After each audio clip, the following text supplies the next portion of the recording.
DC Comics has had a lot of Camelot stories. The best one, Demon Knights. Well, okay, maybe not the best one, but one of the best ones. I was hoping for a lot with this. Welcome to the heart of the stories we tell. My name is Rob, and tonight I will be reviewing Lot 3000 of Legends of Tomorrow, Episode 12. And I kind of like the way they tied it all together, because you see, in the comic books, or at least in the pre-52 universe, the reason the Justice Society wasn't active during the age in between World War II and modern era is because they fought Hitler, and Hitler had this thing called the Spear of Destiny, and they needed to safeguard it, and were sent into the Inferno to protect it. And it's this whole big storyline called Armageddon Inferno, and it was really great, and it was a great way to bring everyone back into modern day and still be young. And now, having watched this, I'm like, oh yay, we can bring the Justice Society back. And of course we also have some really cool Legion of Doom stuff going on, and just any Camelot is awesome. And as always, the show has a lot of fun rewriting history and hopefully fixing them someday. So once again, it's stop. Spoiler time. Is it wrong that I think that it's great that the historian was the one that was the least prepared for the world they were going into because it was a time of myth and legend? And of course it was only a time of myth and legend because Stargirl messed things up, but hey, it was still cool. And it was nice seeing that actress again. Now we still have Rip being the bad guy and being a member of the Legion of Doom, and I kind of like it this way. This actor's really starting to grow on me. Although, as usual, the two characters that stand out the most are Stein and Heatwave. Because you know what? They had these great character interaction. It's one of those things where you forget just how awesome some of these actors are sometimes. But the whole, I can tell it, you stole something. And you know what? Mick just steals the scene so often.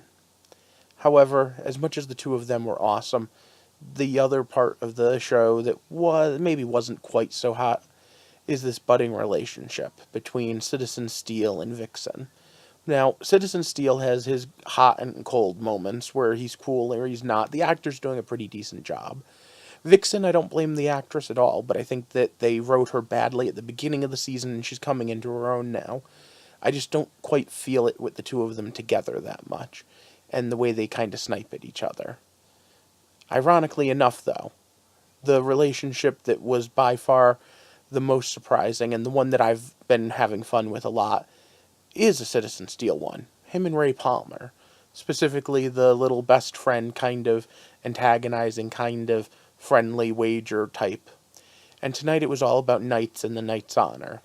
See, Ray has an idea of what medieval England is like, and it's the fantasy version, the D&D version. My knights and my Camelot and this and that, this other thing.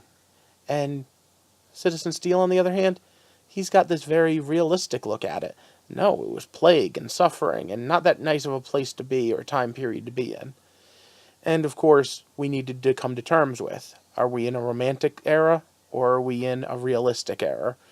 Well, it's a TV show, so they fell onto the side of the romanticized. And that's pretty cool.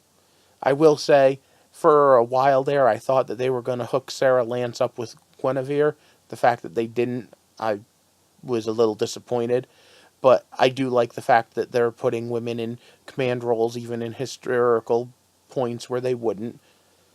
Of course, no conversation is quite done without the Legion of Doom. And there's part of me, and I have to wonder if any of the rest of you did. So tell me down below if you thought this too. At first, when they called Merlin, I really thought it was going to be Merlin, specifically of the Legion of Doom, and that Camelot was going to be the bad guys. But I was very glad that wasn't the case. But by the end of the episode, the whole theme had come around full circle. The chivalry versus the realism, and honor versus pragmatism. And as such, Sir Ray of the Palms fought a member of the League of Shadow who's been trained with swords. Seriously, Ray never stood a chance, but he actually did pretty good with his little lightsaber toy until he cheated and pulled out a gun. But for a moment, contrast that. A member of the Legion of Doom had fallen as well, and White Canary used it just to capture him, because that's what heroes do. They save people. So, don't call us heroes or legends is a bit BS. These are great heroes.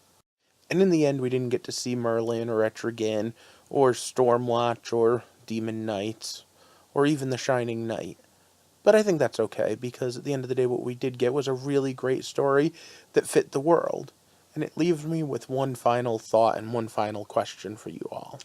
As I said at the beginning of this, the Spear of Destiny was part of how they brought the Justice Society into the modern day in the comics. Do you think they could do that here? Do you think this could all be an entire season-long build-up to allowing a show like Justice Society or to replace either Legends or Arrow or something of the equivalent with a whole team?